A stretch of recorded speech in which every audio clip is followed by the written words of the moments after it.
વાલા વૈષ્ણવો, જય શ્રી કૃષ્ણ. હું માં નાતુરી આપ સર્વે વૈષ્ણવોનું શ્રી સુબોધિનીજી આધારિત દશમ સ્કંદ રસપાનમાં હાર્દિક સ્વાગત કરું છું. આજે આપણે સત્સંગમાં લઈશું દશમ સ્કંદ અધ્યાય બીજો, દેવકીજીના ગર્ભમાં આવેલા શ્રી ભગવાનની દેવોએ સ્તુતિ કરી. આ સંકલન શ્રી યમુના વલ્લભ શાસ્ત્રીજીના દિવ્ય કથામૃતમાંથી લીધેલું છે. અધ્યાય બીજો, દેવકીજીના ગર્ભમાં આવેલા ભગવાનની દેવોએ સ્તુતિ કરી. શ્રી શુક ઉવાચ પ્રલંબક ચાણુર તૃણાવર્ત મહાશનેહિ મુષ્ટિકારિષ્ટદ્વિ બિદ પૂતના કેશી ધેનુ કેહી. અધ્યાય સારાંશ દર્શન. શ્રી સુખદેવજી કહે છે કે હે પરીક્ષિત મહારાજા, વિશ્વના આત્મા ભગવાન પોતે ભક્તોને અભય આપનારા પ્રથમ વસુદેવજીના મનમાં અંશ ભાગે પધાર્યા. તેથી વસુદેવ પરમ પુરુષ ભગવાનને હૃદયમાં ધારણ કરવાથી સૂર્યની પેઠે પ્રકાશમાન થવા લાગ્યા. તે વસુદેવજીનું તેજ સહન ન થઈ શકે એવું અતિ તીક્ષ્ણ પ્રાણીઓમાં દેખાવા લાગ્યું. તે પછી એ તેજને જગતનું મંગળ કરનારું શાંતિપૂર્વક વસુદેવજી દ્વારા શ્રી દેવકીજી એ ધારણ કર્યું.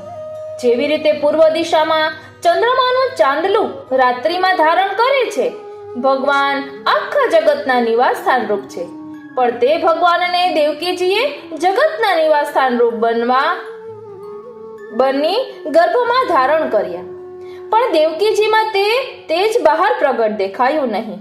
જેમ કે માટીના ગળામાં ઢાકેલા દીપકની રોશની બહાર દેખાતી નથી, અજ્ઞાનમાં ખલ બનેલા પુરુષમાં સદવિદ્યા એટલે કે બ્રહ્મ વિદ્યા પ્રગટ શોભતી નથી. તે દેવકીજીમાં આ તેજ ગુપ્ત રીતે રહ્યું. કંસ રાજા તે વખતે દેવકીજીના ભવનમાં આવી દેવકીજીના સ્વરૂપને જોવા લાગ્યો.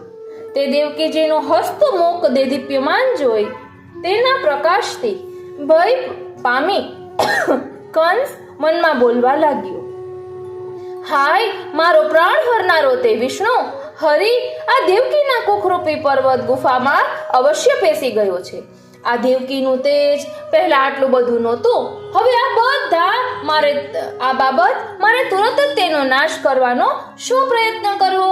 દેવકી એક તો સ્ત્રી જાતિ છે, તેમજ મારી નાની બહેન થાય છે, માટે પૂજ્ય હોવાથી તેનો વધ તે શ્રેયસ્કર નથી. એ મનુષ્ય તો જીવતો પણ મોવા જેવો છે કે જે અત્યંત ક્રૂરતાનો વ્યવહાર કરી લોકોથી ધિક્કાર પામી અંતમાં નરકે જાય છે. આવા ભયંકર વિચારો કંસ રાજા કરી પાપનો ભય હૃદયમાં માની તેમજ લોકોમાં મારો અપવાદ થાય તે ભયથી દેવકીને મારવી તો નહીં, પણ આના પેટથી ગર્ભમાં કોણ પેદા થશે તેની વાટ જોવા લાગ્યો. તે દિવસથી કંસ રાજાને બેસતા, ચાલતા, ઘરમાં પેસતા, ઊભા રહેતા, ઊંઘતા, હરતા ફરતા કાળચક્ર રૂપે આખા જગતમાં ભગવાન જ દેખાવા લાગ્યા. તે સમયે બ્રહ્મા અને મહાદેવ, ઇન્દ્રાદિક લોકપાળ દેવતા, નારદજી વગેરેને સાથે લઈ ગર્ભમાં બિરાજમાન થયેલા ભગવાનની સ્તુતિ કરવા લાગ્યા. હે પ્રભુ, આપ સત્ય સંકલ્પ છો, સત્ય જ આપની પ્રાપ્તિનું સાધન છે. સૃષ્ટિના પૂર્વ અને વર્તમાન કાળમાં અને પ્રલય કાળમાં છેલ્લા વખતે સત્ય રૂપે આપ જ બિરાજમાન રહો છો. પૃથ્વી, જળ, તેજ, વાયુ અને આકાશ આ પાંચ સત્ય વસ્તુના આપ જ કારણરૂપ છો અને તેના અંદર અંતર્યામી રૂપથી આપ બિરાજમાન છો. આપનું છેલ્લી વખતે પર્યવસાન પણ સત્યમાં જ છે. આવા સત્યનો આત્મા આપના શરણમાં અમે પ્રાપ્ત છીએ. આ સંસાર રૂપી એક સનાતન વૃક્ષ છે, તેના ઉપર બે ફળ લાગેલા છે. તેની જળ પ્રકૃતિ છે, સુખ દુઃખ રૂપી તેની જળો છે. તેના ઉપર બે પક્ષીઓ બેઠા છે. એક વિષરૂપી ફળને જીવરૂપી પક્ષી ખાય છે અને એક ઈશ્વરરૂપી પક્ષી અંશન વિષયોથી રહિત રહે છે. આ સંસાર રૂપી વૃક્ષના એક આધારરૂપી આપ જ છો. આ સંસારરૂપી વૃક્ષ પ્રલય વખતે આપમાં જ લય પામે છે. આપના અનુગ્રહથી આ વૃક્ષની રક્ષા થાય છે. જે લોકો આપની માયાથી આવૃત થયા છે તે લોકો સત્યને ભૂલી જઈ બ્રહ્મા, રુદ્ર વગેરે દેવતાઓને આપથી જુદા માની તેમની ઉપાસના કરે છે. પરંતુ તત્વજ્ઞાની પુરુષો જગત રૂપે આપ જ છો તેમ માની આખા જગતમાં આપના જ દર્શન કરે છે. આપ જગતના જ્ઞાનરૂપ આત્મા છો. ચરાચર જગતના કલ્યાણ માટે આપ અનેક રૂપ ધારણ કરો છો. હે પ્રભુ, જે લોકો આપના ચરણનું શરણ નથી લેતા તેમને ભક્તિભાવ ન હોવાથી તેમની બુદ્ધિ શુદ્ધ હોતી નથી. તે અજ્ઞાનીઓ પોતાને મુક્ત પુરુષ માને છે. વાસ્તવમાં તો તે સંસારમાં બંધાયેલા છે. તે લોકો કદાચ ઘણી ઘોર તપશ્ચર્યાથી સાધનાના દુઃખને ઉઠાવી જેમ તેમ ઊંચા પદને મેળવે પણ છે, પણ આપના ચરણારવિંદનો આદર ન કરવાથી પાછા પૃથ્વી ઉપર આવીને પડે છે. પણ હે માધવ, આપના જે ભક્તો છે જેઓએ આપને પોતાનું સર્વસ્વ દૈવત માની લીધા છે તેઓ ઉપર પહેલાની માફક ભૂતલમાં પડતા નથી. કારણ કે નિષ્કામ ભક્તો આપથી રક્ષાયેલા ઉપરના વૈકુંઠાદિક લોકમાં નિર્ભય થઈને વિચરે છે અને સંસારમાં પણ મરણનો ત્રાસ છોડી કાળચક્રના માથા ઉપર પગ મૂકી આપના ધામને મેળવે છે. આવા પ્રકારે અનેક રીતે દેવોએ ભગવાનની સ્તુતિ કરી અને બ્રહ્માદિક દેવતાઓએ દેવકીને સંબોધન કરી અને બ્રહ્માદિક દેવતાઓએ દેવકીને સંબોધી આવા શબ્દો કહ્યા કે હે દેવકી માતા, પણ સૌભાગ્યની વાત છે કે અમારું બધાયનું કલ્યાણ કરનાર અને જગતનો શ્રેય કરનાર વિશ્વભર પરમાત્મા તમારી કુખમાં પધાર્યા છે. એ ઘણું સારું થયું છે. તમને કંસ રાજાનો ભય પણ રાખવાની જરૂર નથી. તમારા પુત્ર આનંદકંદ ભગવાન યદુકુળની રક્ષા કરનાર થશે. દેવોએ મળી મન વચન દ્વારા ભગવાનની આવી રીતે સ્તુતિ કરી. પણ વસ્તુતઃ એ ઈશ્વરને અમે શું કહી તેના વખાણ કરીએ તે નિશ્ચય દેવો પણ કરી શક્યા નહીં. પણ આટલું બોલી દેવો પ્રભુને પ્રણામ કરી સ્વર્ગ પ્રતિ ચાલતા થયા. હવે આ જ પ્રસંગને તત્વની દ્રષ્ટિએ સમજીએ, એટલે અધ્યાય તત્વાર્થ દર્શન. કંસ રાજા પૂર્વજન્મમાં કાળનેમી નામે દૈત્ય હતો. માટે કાળનેમી શબ્દનો અર્થ નીચે મુજબ છે: કાળચક્રની તીખી ધાર કે જે ચક્રના પાસે કોઈ કોમળ વસ્તુ જાય તે તરત જ કપાઈને નાશ પામે, તે કાળનેમીના ધર્મો હોય છે. માટે કંસ રાજા કાળનેમી એટલે કાળચક્રની ધારણ રૂપે કોમળ હૃદયવાળા ભગવત ભક્તો માટે તેનો પરિકર પણ તલવારની ધાર જેવા તીખા દૈત્યો કોમળ હૃદયવાળા ભક્તોને દુઃખ દેવાવાળા હતા. આવા કંસની રાજધાની મથુરાપુરી હતી, પણ તે મથુરાપુરીના લાયક રાજ્ય શાસનનો અધિકારી કંસ હતો નહીં. કારણ કે મથુરા તે શબ્દનો અર્થ શ્રી વરાહજીએ પૃથ્વી આગળ વ્રજનું મહાત્મ્ય જ્યારે વર્ણન કર્યું તે વખતે પૃથ્વી વરાહજીને વિનંતી કરી કે હે પ્રભુ, આપના વ્રજધામમાં મથુરા જે મોટું સ્થાન છે તે મથુરા નામથી કેમ કહેવાયું તે મને પણ આપ કહી બતાવો. આનો ઉત્તર વરા પુરાણમાં શ્રી વ્રજમંડળનું મહાત્મ્ય કહેતા શ્રી વરાહજીએ મથુરા શબ્દનો અર્થ આ પ્રમાણે કર્યો. તેમજ આ શ્લોક મંત્ર રૂપે વરાહ ઉપનિષદમાં વર્ણવેલો છે: મથ્યતે તુ જગત સર્વમ બ્રહ્મ જ્ઞાનેન યેન વા મત્સાર ભૂતાયધ્યસ્માત માથુરાસા નિગધ્યતે. આ શ્લોકમાં શ્રી વરાહજી પૃથ્વીને મથુરા શબ્દનો અર્થ બતાવે છે કે આખા વિશ્વને ઈશ્વર પ્રાપ્તિ કરવાનું જ્ઞાન જ્યાં મંથન કરવામાં આવતું હોય અને તે મંથન કરવામાંથી જેમ છાશમાંથી નવનીત એટલે કે માખણ નીકળે છે તેવું ખરું ઈશ્વર પ્રાપ્તિનું જ્ઞાન જ્યાં મળી શકતું હોય તે ધામનું નામ મથુરા નામે કહેવાય છે. ઉપર કહેલા શ્રી વરાહજીના સિદ્ધાંત પ્રમાણે મથુરા ધામમાં રહેનાર મનુષ્યને સાક્ષાત ઈશ્વરની પ્રાપ્તિ થાય છે. તે બાબત બતાવવા દશમ સ્કંધના પ્રથમ અધ્યાયના 28 શ્લોકમાં શ્રી સુખદેવજી પરીક્ષિત રાજાને મથુરાપુરીનો મહિમા વર્ણન કરતા આ પ્રમાણે કહે છે, મથુરા ભગવાન યત્ર નિત્યમ સન્નિહિતો હરિ. શ્રી સુખદેવજી કહે છે કે હે પરીક્ષિત રાજા, એ મથુરાપુરી કેવી છે કે જ્યાં ભગવાન શ્રી કૃષ્ણ મથુરામાં ભક્તોને નિકટ બિરાજે છે. આ ઉપરના સિદ્ધાંતને લઈ કાળચક્રની તીખી ધારરૂપ કાળનેમી દૈત્ય કંસ આવા પવિત્ર મથુરા ક્ષેત્રમાં રાજ્ય શાસન કરવાને પાત્ર ન હતો. માટે ભગવાનને અવતાર ધારણ કરવાની ઈચ્છા થઈ. ભગવાનને જ્યારે ભૂતલમાં પૃથ્વીનો ભાર ઉતારવાની ઈચ્છા થઈ ત્યારે અસુર લોકોને તેમજ પોતાના દૈવી જીવોને પણ જેવી લીલાથી પ્રસન્ન કરવા હોય તેવી અસુર લોકો આસુરી માયા અને ભગવત ભક્ત દૈવી જીવો માટે વૈષ્ણવી માયા, તે બંને માયાનું એકીકરણ કરી ભગવાન પોતાથી પૂર્વ ભૂતલમાં આગળ મોકલે છે. તે દૈવી શક્તિને ભગવાન આગળ ન મોકલે તો અસુર લોકોને ભગવાન ઉપર ઈશ્વર બુદ્ધિ થવાથી ભક્તો સાથે વેર કરવાનું મૂકી દે તો પૃથ્વીનો ભાર ઉતરે નહીં. માટે અસુર લોકોને મોહ કરવા માટે શ્રી કૃષ્ણ એક છળ કરનાર એક યાદવ પુત્ર માને. તેથી ભગવાન અને ભગવાનના ભક્તો સાથે વેર કરી શકે તેમ ન હોય તો શ્રી કૃષ્ણને ઈશ્વર જાણી ભક્તોથી ભય પામી વેર કરી મૂકી દે તો પૃથ્વીનો ભાર કાયમ રહી જાય.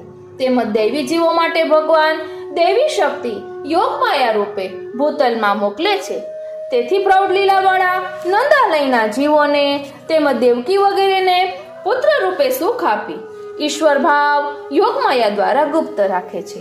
અને આસક્તિ, પ્રેમ, વ્યસન દશાવાળા શુદ્ધ પુષ્ટિના જીવોને અધિકાર પ્રમાણે ફળ આપવા શ્રી ગોપીજનો જેવા એમની ઈચ્છા અનુસાર જુદા રસનું દાન આપે છે. કૃષ્ણ ઉપનિષદના પ્રમાણ ઉપર લખ્યા મુજબ શ્રી દેવકીજી વેદની બ્રહ્મ વિદ્યારૂપ પ્રગટ થયા છે. તે દેવકીમાં સાક્ષાત સચ્ચિદાનંદ પરબ્રહ્મનો આવેશ ભગવાનની યોગમાયાના પ્રભાવે કાળચક્ર જેવા કંસને પોતાના કરતા કરોડો ગણો બળવાન કાળનો પણ કાળ તે બ્રહ્મ વિદ્યારૂપ દેવકીમાં ભરાયેલા દેખાય છે. માટે કંસ તે બ્રહ્મ વિદ્યારૂપ દેવકીના સ્વરૂપને જોઈને ભય પામી રહ્યો છે.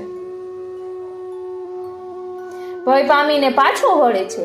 આ બાબતનું વર્ણન શ્રી ભાગવતજી તેમજ શ્રીમદ ભગવદ્ ગીતાના 11મા અધ્યાયમાં અર્જુનને વિરાટ સ્વરૂપ બતાવી પોતાનો મુખારવિંદ ઉઘાડી તેમાં હજારો કૌરવોને દાંતમાંને દાઢોમાં કચડતા દેખાડી અર્જુનને મોહ હતો કે આ કૌરવોને હું મારું છું. તે મોહથી તેને છૂટો કર્યો અને ભગવાને કાલોસ્મી લોક ક્ષયત કૃત પ્રવૃત્તો આ શ્લોકમાં જગતનો કાળ હું છું એ વાત અર્જુનને એ સ્વરૂપથી અને વાણીથી કહી બતાવી.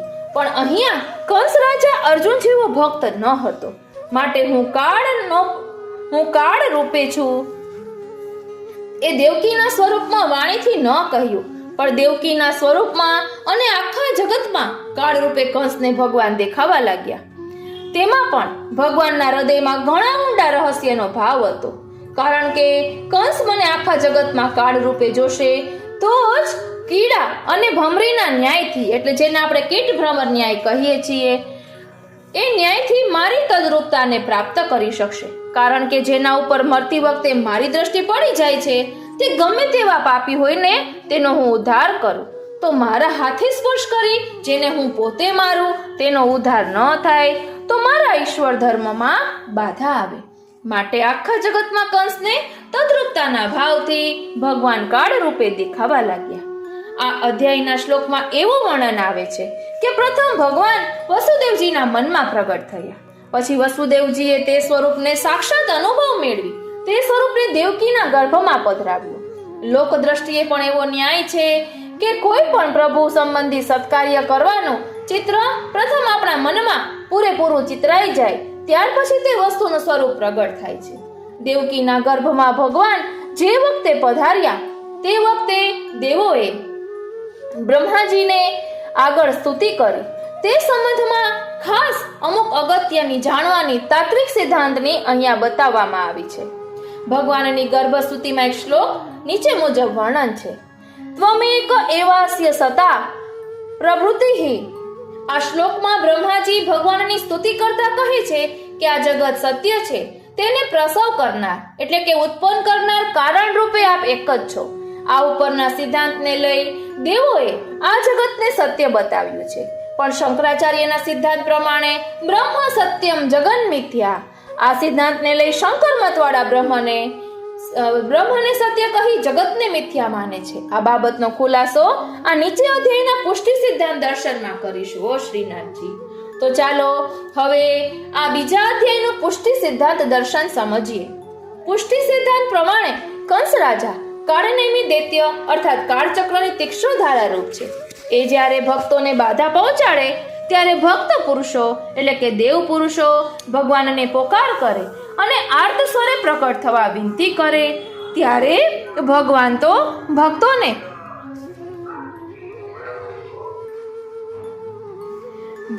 પણ ભક્તોને પોતાના નિજ સ્વરૂપથી ઓ શ્રીનાથજી ભગવાન ભક્તોને પોતાના નિજ બાલક જાણી તેમની રક્ષા અર્થે કાળચક્ર જેવા દુષ્ટ કંસાદિક દૈત્યોને હનન કરવા પ્રગટ થાય તે યોગ્ય જ છે. કારણ આવા દુષ્ટો ભગવાનના ભક્તોને સંકટ આપે, પણ ભગવાનના ષડૈશ્વર્ય ધર્મ રૂપે જો દેવકીના ઉદરથી પ્રકટ થયેલા મૂર્તિમાન સ્વરૂપધારી બાળકો જે તે ભગવાનના ષડ ધર્મોના પણ આવા રાક્ષસો ઘાત કરવા માંડે છે. તે દુઃખ ભગવાનથી સહન થતું નથી, માટે ભગવાન ભક્તોને કોઈ પણ બીજા શક્તિશાળી દેવો દ્વારા રક્ષા ન કરાવતા પોતાના પ્રાણથી વાલા જાણી પોતે જ પ્રગટ થાય છે. આમાં કોઈ મનુષ્યને પ્રશ્ન ઉપસ્થિત થાય કે ભગવાન દેવકીના ગર્ભથી જન્મ લે તો એમને કર્મ બંધન લૌકિક જીવો જેવા અવશ્ય લાગુ પડવા જોઈએ, પરંતુ એ શંકાનું અહીંયા સ્થાન નથી. કારણ કે લૌકિક જીવો પૂર્વ જન્મ સંચિત કર્મ બંધનોથી બંધાય પ્રેરણાથી એમની ઈચ્છા ન હોવા છતાં બળાત્કારે ગર્ભવાસમાં પડી ગર્ભવાસના બધાય દુઃખોને વેઠી જન્મ પામે છે. પણ ભગવાનનું પ્રાકૃત જીવો જેવું નથી. ભગવાનનું સ્વરૂપ તો ભાગવતજીના આગળ પ્રસંગોમાં આવશે કે સ્વચ્છંદોપાત રૂપાય સદા ભાસાય તે નમઃ. આનો અર્થ અક્રૂરજી ભગવાનની સ્તુતિમાં એમ કહે છે કે આપની ઈચ્છા વડે અવતાર લઈ રૂપ ધારણ કરનાર સદાય સ્વયં પ્રકાશ આપને હું પ્રણામ કરું છું. આપણે પણ પ્રણામ કરીએ. આ પ્રમાણથી ભગવાન કર્મબંધનથી ગર્ભ દ્વારા જન્મ નથી લેતો, પણ પોતાની ઈચ્છા વડે દેવી જીવોને પોતાની બાળ પૌગંડ કિશોર લીલા બતાવી પૂર્વના વરદાનો સત્ય કરવા ગર્ભથી જન્મ ધારણ કરે છે. જેવી રીતે એક સંસ્કૃત સાહિત્યમાં વર્ણન કરેલું છે કે કારાગૃહમ ગચ્છતિ ભૃમિપાલો હેતુર્દયા તત્ર ન કર્મ બંધઃ. જેમ કે કોઈ રાજા પોતાની વર્ષગાંઠના દિવસે ગુનેગારોને ગુનાથી છૂટા કરવા જેલમાં પૂરેલા કેટલાક ગુનેગાર છે તેમાંથી અમુક છૂટા કરવા તે જોવા માટે રાજા સ્વયં પોતાના જેલખાનામાં જાય છે. તેટલામાં કોઈ બહાર ગામના માણસો આવી રાજાના દરબારમાં ઉભેલા પટાવાળાને પૂછ્યું કે રાજા સાહેબ ક્યાં ગયા છે? ત્યારે પટાવાળાએ જવાબ આપ્યો કે રાજા સાહેબ જેલખાનામાં ગયા છે. પણ તે બુદ્ધિશાળી સાંભળનાર માણસ પોતાની બુદ્ધિથી સમજી ગયો કે રાજા પોતાના જેલખાનામાં પોતાના કોઈ ગુનાને અંગે જેલખાનામાં પુરાયા નહીં, કેવળ કોઈ જેલખાનાના ગુનેગારને જેલમાંથી છૂટા કરવા પોતે તેના ઉપર દયા કરીને ગયા હશે.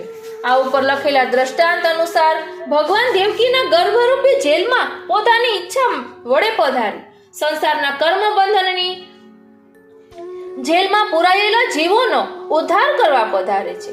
આ કારણથી જ લૌકિક સ્ત્રીને સંતાન ઉત્પન્ન થાય તે બાળકનો પ્રસવ થયો કહેવાય, પણ બાળકનો અવતાર થયો તેમ કહેવાતું નથી. અવતાર તો ઈશ્વરનું જ પ્રાકટ્ય હોય તે કહેવાય. એ અવતાર શબ્દની વ્યાખ્યા અમો ભાગવતજીના પ્રથમ સ્કંદના પહેલા અધ્યાયના પ્રથમ શ્લોકમાં જન્માદ્યસ્યમાં ની વ્યાખ્યામાં અવતાર શબ્દનો અર્થ ઘણો સુંદર રીતે કર્યો છે. મથુરાપુરી રાજસ ભક્તોને રહેવાનું મુખ્ય સ્થળ છે, માટે સત્વરજ અને તમ એ ગુણોમાં રજોગુણ મધ્યવર્તી છે. માટે આ મથુરામાં સાત્વિક, રાજસ, તામસ ગુણવાળા પુરુષોનું સંઘર્ષણ ત્રિગુણાત્મક દેવોની ઉપાસના દ્વારા બ્રહ્મ જ્ઞાન મેળવવા આખા જગત માટે જેમ ગોળીમાં છાશ બનાવવાનું દહીંનું મંથન કરીએ તેમ મંથન ચાલતું રહે છે, પણ છેલ્લી વખતે આ ત્રણેય ગુણાભિમાની દેવતાઓમાં ઉપાસના કરવા સંઘર્ષમાં ત્રિગુણાતીત નિર્ગુણ શ્રી કૃષ્ણ પરબ્રહ્મની ઉપાસના રૂપ નવનીત માખણ ઉત્પન્ન કરાય છે. ઉપર લખેલી બાબતને આ અધ્યાયના તત્વાર્થ દર્શનના વિવેચનમાં વરા ઉપનિષદના મંત્રનો દાખલો લઈ વિશેષ ચર્ચવામાં આવ્યું છે. તે સાથે આનો સંબંધ જોડી લેવો. ભગવાન વસુદેવના મનમાં પ્રથમ સ્વરૂપ પ્રાકૃતથી બિરાજમાન થયા. વસુદેવજીએ પોતાના મનમાં તે સ્વરૂપને દેવકીના ગર્ભમાં પધરાવ્યું. તે દેવકીના આ સ્વરૂપને મૂર્તિમાન પ્રગટ કર્યું. આ બાબતનું વર્ણન આપણા પુષ્ટિ માર્ગના અષ્ટસખાઓના કીર્તનમાં આ પ્રમાણે છે. તેની એક કડી ટૂંકમાં લખીએ છીએ. દેવક ઉદધિ દેવકી છીપ જલ વસુદેવ સ્વાતિ જલ વરસ્યો તાસુ પ્રગટ સુવન મુક્તા ફલ બ્રહ્માદિકને પરવર્યો. ઉપર લખેલી અષ્ટસખાઓની વાણીનો અર્થ આ પ્રમાણે છે કે દેવકીના પિતા કંસ રાજાના કાકા દેવક રાજા હતા. તે દેવક રાજાને આ કીર્તનમાં ઉદધિ એટલે સમુદ્ર રૂપે સરખામણી આપી છે અને તે સમુદ્રમાં ઉત્પન્ન થયેલી દેવકીને સાચા મોતી ઉત્પન્ન કરનારી છીપની ઉપમા આપી છે અને વસુદેવને મેઘની વર્ષા રૂપમાંની સ્વાતિ નક્ષત્રની બુંદની જેમ છીપના મોઢામાં પડે તેનાથી જેમ સાચું મોતી અમૂલ્ય કિંમતનું પેદા થાય છે તેવી રીતે દેવક રાજા રૂપ સમુદ્રમાં ઉત્પન્ન થયેલી છીપ દેવકીમાં વસુદેવ રૂપ મેઘે સ્વાતિની બુંદ પેઠે પોતાના હૃદયમાં સદાનંદ સ્વરૂપ રસરૂપ શ્રી કૃષ્ણનું સ્વરૂપ હતું. તે દેવકી રૂપ છીપમાં સ્વાતિ નક્ષત્રની પેઠે શુભ કાળમાં દેવકીના ગર્ભમાં પધરાવ્યું. તેથી રસ સ્વરૂપ પુત્ર રૂપે શ્રી કૃષ્ણ પ્રગટ થયા. તે રસ સ્વરૂપ શ્રી કૃષ્ણને બ્રહ્માદિક દેવોએ પરખ્યા. આ કીર્તનની કડીનો અર્થ દશમ સ્કંધના બીજા અધ્યાયના 16મા શ્લોકમાં બતાવ્યો છે. શ્રીમદ ભાગવત દશમ સ્કંધના પ્રથમ અધ્યાયમાં એમ જણાવ્યું છે કે પૃથ્વીમાં દૈત્યોનો ઘણો ભાર વધી ગયો. ત્યારે પૃથ્વી ગાયનું રૂપ ધારણ કરી બ્રહ્માજીના શરણમાં ગઈ. તેનું દુઃખ સાંભળી બ્રહ્માદિ દેવો ત્યાં પૃથ્વીને સાથે લઈ ક્ષીર સમુદ્ર ઉપર જઈ પૃથ્વીનો ભાર ઉતારવા ભગવાનની સ્તુતિ કરી. આવું વર્ણન આવ્યું છે, પણ ભાગવતથી બીજા બ્રહ્મ વૈવર્ત પુરાણ તેમજ ગર્ગ સંહિતામાં આ બાબતમાં બીજી જાતનું વર્ણન છે કે પૃથ્વીમાં દૈત્યનો ભાર ઘણો વધ્યો. ત્યારે પૃથ્વી બ્રહ્માજી પાસે ગઈ અને બ્રહ્મા પૃથ્વીનું દુઃખ સાંભળી પૃથ્વી અને મહાદેવ વગેરે સાથે લઈ વૈકુંઠમાં ગયા. તે વૈકુંઠનાથે પણ પૃથ્વીનો ભાર ઉતારવા અને દૈવી જીવોને શરણ લેવા મારું સામર્થ્ય નથી એમ કહી બ્રહ્માદિક દેવતાઓને સાથે લઈ વૈકુંઠનાથ સ્વયં વૈકુંઠથી હજારો યોજન ઊંચે બ્રહ્મા મહાદેવનો હાથ ઝાલી બ્રહ્મદેવને ઓળંગી ગોલોકમાં પહોંચ્યા. તે સ્થળે ગોલોકનું વર્ણન મહાન અદ્ભુત ઘણું સુંદર કરેલું છે અને ભગવાનની અને શ્રી સ્વામિનીજીની સહેલીઓ ગોપી જનો તેમજ ગૌ માતાઓ ગોવાળ શ્રી ગોવર્ધન પર્વત તેનું પણ ખૂબ જ સુંદર વર્ણન કરેલું છે કે તેનું વધારે વર્ણન અહીંયા કરીએ તો ગ્રંથ ઘણો મોટો થાય. માટે આ વર્ણનમાં ઘણે ભાગે લોકોને એ જ પ્રશ્ન ઊભો થાય કે ભાગવત ભાગ ક્ષીર સમુદ્ર ઉપર ભગવાનને પોકારવા ગયા તેમ લખ્યું છે અને બીજા પુરાણો ગર્ગ સંહિતામાં વૈકુંઠનાથને સાથે લઈ બ્રહ્મા મહાદેવ ગોલોકમાં પરત્વ પુરુષોત્તમ શ્રી કૃષ્ણ અને શ્રી સ્વામિનીજી પાસે પોકારવા ગયા. આમાંની શી હકીકત ખરી માનવી? તો ભાગવતજીમાં જે લખેલું છે એ ખરું. આનો ખુલાસો આ પ્રમાણે છે. વસ્તુતઃ બંને ઠેકાણેની લખેલી હકીકત ખરી છે. પ્રથમ તો ખાસ એ જાણવાનું કે શુકદેવજી રાજા પરીક્ષિતજીને એકલા 7 દિવસમાં સાગરને ગાગરમાં ભરી ટૂંકમાં શ્રી કૃષ્ણની લીલાનું વર્ણન કરવા ગંગા કિનારે બેઠા હતા. કારણ કે 7મે દિવસે પરીક્ષિત રાજાને તક્ષક નાગ દ્વારા પરલોક જવાનું હતું. તેથી ભગવાનના અવતારો પ્રત્યે કલ્પના દ્વાપર યુગમાં થયા કરે છે. ત્યાં પણ શ્રી કૃષ્ણ વસુદેવ દેવકી વગેરે નામથી પ્રગટ થાય છે. પણ યુગમાં કોઈ લીલામાં થોડો ઘણો અંતર પણ અવશ્ય રહે છે. કોઈ લીલા વિશેષ રૂપમાં બતાવી હોય તો બીજા દ્વાપર યુગમાં લીલા ઓછી બતાવી હોય, તેથી બીજી લીલા વધારે બતાવી હોય, પણ લીલા તો પ્રત્યેક દ્વાપર યુગમાં અવતાર લઈને કરે જ છે. માટે શ્રી સુખદેવજી પરીક્ષિત રાજાનો જીવવાનો સમય ટૂંકો હોવાને લીધે ગૌલોકમાં બ્રહ્માજી વૈકુંઠનાથજીની સાથે ગયા. તે ગૌલોકનું વર્ણન વગેરે ઘણો વિસ્તાર હોવાથી અમુક કોઈ યુગમાં બ્રહ્માજીએ ક્ષીર સમુદ્ર ઉપર જઈને સ્તુતિ કરી, પૃથ્વીનો ભાર ઉતારવા વિનંતી કરી, તેનું વર્ણન કરી, તે વસ્તુને બહાર પ્રકટ કરી. પણ ગૌલોકનું વર્ણન શ્રી સુખદેવજીએ હૃદયમાં ગુપ્ત રાખ્યું. ઓ શ્રીનાથજી, કારણ કે એક તો એટલો સમય સુખદેવજીને ન હતો, તેમાં સુખદેવજી ધ્યાન અવસ્થા થઈ ગોલોકનું વર્ણન, ભગવાનની લીલાનું જ વર્ણન કરવા બેસી જાય તો પરીક્ષિત રાજાનો 7 દિવસનો મોક્ષનો હેતુ સુધરત જ નહીં. તેમજ આ ગોલોકની લીલા રસના ભોગતા અધિકારી હજારો શ્રોતાગણો ઋષિમુનિઓ છે કે નહીં, તે પણ સંદેહ સુખદેવજીના હૃદયમાં રહ્યો. માટે સુખદેવજીએ બધો રસ ઘણા ભાગમાં ગુપ્ત રાખ્યો. પણ આ બાબતે ગુપ્ત ભગવાને પ્રગટ કરવા શ્રી મહાપ્રભુજી દશમ સ્કંદની સુબોધિનીજીના આરંભમાં એક મંગલાચરણના શ્લોકમાં આ મુજબ વર્ણન કરે છે.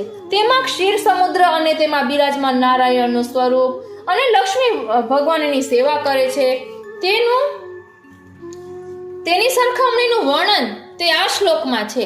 નમામિ હૃદયે શેષે લીલા ક્ષીરાબ્ધિશાયિનમ લક્ષ્મી સહસ્ત્ર લીલાભિ સેવ્યમાનમ કલાનિધિ. આ શ્લોકનો અર્થ જેમ દૂધમાં રહેલો મધુર રસ ગુપ્ત ઢંકાયેલો રહે છે, તેમ શ્રી આચાર્ય ચરણ શ્રી મહાપ્રભુજીએ આ શ્લોકને ક્ષીર સમુદ્રની સરખામણીમાં ગૌલોકની લીલાનું વર્ણન કરીને સરખાવ્યું છે. પહેલા આ શ્લોકનો શબ્દાર્થ કરીએ છીએ, પછી તેનું વિસ્તારથી વ્યાખ્યાનું વર્ણન કરીશું. લીલા ક્ષીર સમુદ્રમાં શેષના હૃદય વિશે પોઢેલા ભગવાનને હું નમન કરું છું. આપણે પણ નમન કરીએ. જે શેષના હૃદયમાં પોઢેલા ભગવાનને લક્ષ્મી એક રૂપના અસંખ્ય રૂપો બનાવી તે 16 કળા રૂપ પરિપૂર્ણ પુરુષોત્તમની સેવા કરે છે. આ શ્લોકનું રહસ્ય નીચે મુજબ છે. શ્રી આચાર્ય ચરણ મહાપ્રભુજી શેષના હૃદયમાં પોઢેલા લીલારૂપી ક્ષીર સમુદ્રવાળા પ્રભુને નમન કરી સૂચવે છે કે ક્ષીર કહેતા દૂધ જેમાં લેશ માત્ર પણ કચરો અથવા કાળાશ ન હોય એવા નિર્દોષ નિર્ગુણ ભક્તરૂપી દેવી જીવોનું લીલારૂપી સમુદ્ર, તેમાં રહેલા શેષ, તેના હૃદયમાં બિરાજમાન થયેલા ભગવાનને નમન શ્રી આચાર્ય ચરણ કરે છે. માટે આ શ્લોકમાં લૌકિકના ક્ષીર સમુદ્રનું વર્ણન નથી, પણ ભગવાનનું ગૌલોક ધામમાં અસંખ્ય દેવી જીવો વ્રજ ભક્તો રૂપી નિર્ગુણ શુદ્ધ સાત્વિક દૂધ જેવા નિર્દોષ દેવી જીવોનો લીલા રૂપી ક્ષીર સમુદ્ર છે. તેમાં રહેલા શેષ નો અર્થ આ પ્રમાણે છે કે બધી વસ્તુ ખલાસ થયા પછીથી જે બાકી રહે ને તે વસ્તુને શેષ કહેવાય. માટે આખા વિશ્વનો જ્યારે પરાત્પર પુરુષોત્તમની ઈચ્છાથી પ્રલય થાય તે વેળામાં છેલ્લી અંતે કેવળ પ્રભુનું નિર્ગુણ ગૌલોક ધામ, જેમાં એક નિર્દોષ સત્યને સહારે એટલે કે આધારે રહેલા પરાત્પર પુરુષોત્તમ શ્રી કૃષ્ણ બિરાજમાન રહે છે. પૃથ્વીના નીચે શેષની શયામાં પોઢનારા નારાયણની તો એક લક્ષ્મી સેવા કરે છે, પણ 14 લોકની ઉપર ગૌલોક ધામમાં લીલા રૂપી ક્ષીર સમુદ્રમાં સત્યરૂપી શેષના આધારે બિરાજેલા પરાત્પર પુરુષોત્તમની સેવા તો એક લક્ષ્મી નહીં, પણ લક્ષ્મી એક જ અસંખ્ય રૂપો ધારણ કરીને તે 16 કલાનિધિ ભગવાનની ગૌલોકમાં સેવા કરે છે. આનું વર્ણન ભગવત ભક્ત સમ્રાટ શ્રી ગોપાલદાસજીએ પણ વલ્લભાખ્યાનમાં ગાયું છે. શ્યામ શતદલ નયન સુંદરી યુથ તણો નહીં પાર વિવિધ રાસ મંડલ રચના રચી ખેલે શ્રી નંદ કુમાર. એટલે પ્રથમ વલ્લભાખ્યાન છે. કદાચ શ્રી મહાપ્રભુજીના શ્લોકની સરખામણીમાં શ્રી ગોપાલદાસજીએ ગોલોકનું વર્ણન કરતા વર્ણન કર્યું છે કે શ્રી ઉપર લખેલા શ્રી મહાપ્રભુજીના સિદ્ધાંત અનુસાર સુખદેવજીએ જે રસ ગુપ્ત રાખ્યો તેને શ્રી મહાપ્રભુજીએ જેમ દૂધમાં સાકરનો મધુર રસ ઉમેરી દેવી તેનાથી દૂધ મિષ્ટ થઈ જાય છે, એટલે કે મીઠું થઈ જાય છે. તેવી રીતે આ ગોલોકનું વર્ણન ક્ષીર સમુદ્રની સરખામણીમાં કહી બતાવ્યું છે. આ અધ્યાયમાં બ્રહ્માજીએ ભગવાનની સ્તુતિ કરતા આ સત્ય જગતને પ્રગટ કરનારા આપ જ છો તેમ કહ્યું છે, પણ શંકર મતવાળા જગતને અસત્ય માને છે. તેનું પ્રમાણ આપણે અધ્યાય તત્વાર્થ દર્શનમાં બતાવ્યું છે. પણ આ બાબત શ્રી મહાપ્રભુજી દાખલા દલીલ સાથે જગતને સત્ય સપ્રમાણ માને છે. આ શ્લોકની સુબોધિનીજીમાંથી શ્રી આચાર્યજીના ચરણનો નીચે મુજબ ભાવ છે.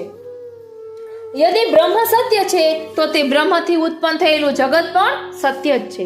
કારણ કે ભગવાન સાકાર છે, પરંતુ ભગવાનનો આકાર લૌકિક મનુષ્ય જેવો નથી. તે બાબત બતાવવા વેદાંત સૂત્રના બીજા અધ્યાયમાં એક સૂત્ર છે કે પ્રકૃતૈતાત્વમ હિ પ્રતિષેગતિ તતો બ્રવીતિચ મુયઃ.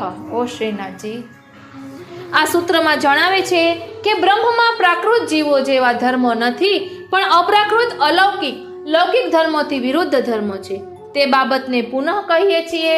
ઉપર લખેલા બ્રહ્મસૂત્રનો પ્રમાણથી ઈશ્વર જ્યારે સાકાર નિર્દોષ સત્ય છે, તો જેમ કરોળિયા પોતાના શરીરના ઓગાળથી એ જોડ બનાવી દે છે, પાછી તેની ઈચ્છા થાય ત્યારે પેટમાં ગળી જાય છે, તેમાં જગતનો ઈશ્વર દ્વારા આવિર્ભાવ અને તિરોભાવ છે. પણ જગત સત્ય હોવાથી નષ્ટ થતું નથી. પ્રલયના સમય જેમ વટવૃક્ષ વિસ્તારવાળું હોય, તેનું બીજ સૂક્ષ્મ રૂપે હોય છે, તેમ પુરુષોત્તમની ઈચ્છા વડે આ જગત ઈશ્વરમાં બીજ રૂપથી લય પામે છે, પણ જગત નષ્ટ થતું નથી. આ બાબતને સ્પષ્ટ કરવા શ્રીમદ ભગવદ્ ગીતાના અધ્યાયોમાં પણ અર્જુન પ્રતિ ભગવાન શ્રી કૃષ્ણે નાસ્તિકવાદને ચર્ચાવી. તે નાસ્તિકો જગતને અસત્ય માની માયાજન્ય કહે છે. આમ આજ્ઞા કરી ભગવાનને જગતને અસત્ય કહેનારાઓને નિંદાપાત્ર કહ્યા છે. માટે ગીતાને શ્રી મહાપ્રભુજીએ પ્રસ્થાન ચતુષ્ટયમાં, એટલે ગીતા ભગવદ્ ગીતાને શ્રી મહાપ્રભુજીએ પ્રસ્થાન ચતુષ્ટયમાં પ્રમાણ રૂપે માનેલી છે. તેમજ ગીતાજીના 15 અધ્યાય વગેરે ઘણા ઠેકાણે જગતને ભગવાનના વાક્યમાં સત્ય બતાવેલું છે. કેવળ જગતનો આવિર્ભાવ તિરોભાવ જ માનવા યોગ્ય છે, પણ નાશ નથી. કારણ કે શ્રી આચાર્ય ચરણના વર્ણન કરેલા નિબંધના પ્રમાણથી પણ જગતનો પ્રપંચ ભગવાન રૂપે છે, તેનું પ્રમાણ નિબંધમાં છે. પ્રપંચો ભગવાન સાક્ષાત તદ્રૂપો માયયા ભવત. તેમજ આપણા પુષ્ટિ માર્ગીય શિક્ષાપત્રમાં શ્રી હરિરાયજીના લેખમાં પણ વર્ણન આવે છે. પ્રાપંચિક પદાર્થેષુ લીલા સૃષ્ટિત્વ ભાવના. આ શ્લોકમાં પણ શ્રી હરિરાય મહાપ્રભુજી આજ્ઞા કરે છે કે સંસારના પ્રાપંચિક પદાર્થોમાં પણ આ ભગવાનની લીલા સૃષ્ટિ છે તેવી ભાવના કરવી. ઇત્યમિષ્ટ પુરુષમ યદ્રૂપ મનિદમ થયા બ્રહ્મેશાનો પુરોધાય દેવાહ પ્રતિયયુર્દિવમ. ઇતિ શ્રી ભાગવત મહાપુરાણમાં દશમ સ્કંદ પૂર્વાર્ધ વિશે અધ્યાય 2 અહીં વિરમે છે. બોલો શ્રી વલ્લભાધીશ કી જય. શ્યામ સુંદર શ્રી અમને મહારાણી જુ કી જય. શ્રી ગિરિરાજ ધરણ કી જય. આજનો આ સત્સંગ શ્રીનાથજી, શ્રી યમુનાજી, શ્રી મહાપ્રભુજીના ચરણારવિંદમાં સમર્પિત કરું છું. અને શ્રી મહાપ્રભુજીના ચરણારવિંદમાં એ જ વિનંતી ધરું છું કે અહીં દર્શાવેલા ભાવને અમે અમારા આત્મપટલ પર ધારણ કરી શકીએ એવી કૃપા કરો.